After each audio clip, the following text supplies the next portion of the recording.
আর কাছে এরকম অস্থির অস্থির লাগের কা মাইয়া গারে যেন ঠগাইলাম, এটা করানো উচিত হয়েছে নি। রাতে 2টা বাজে একটু ঘুমাই। কি এ স্বপ্ন দেখছো তুই? ঘুমের ভিতরে একটা চ্যাপড়া দিয়ে উঠে গেছো কা?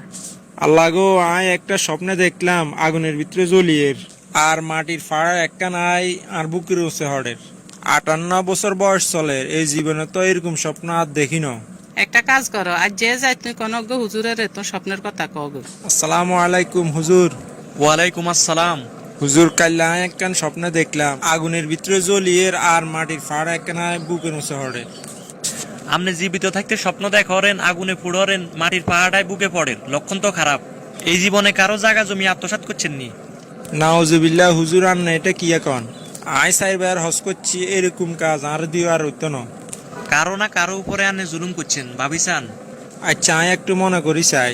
হুজুর, কাম তো একখান করিয়ে এলাম, মাইয়ারে সম্পত্তি না দিয়ে হোলা করে লিখে দিয়ে লাইছি। নাউজুবিল্লাহ, আনে সাইবার হস করেন যে মানুষকে, এটা কি কাম করলেন? অর্থ সম্পদ সমানভাবে বন্টন না করাও এক ধরনের জুলুম। যারা জুলুম করে কিয়ামতের মাঠে তারা অত্যন্ত কঠিন শাস্তির মুখোমুখি হয়। যাদের সাথে জুলুম করা হয় হাসরের ময়দানে তাদের হক বুঝিয়ে দিতে হবে।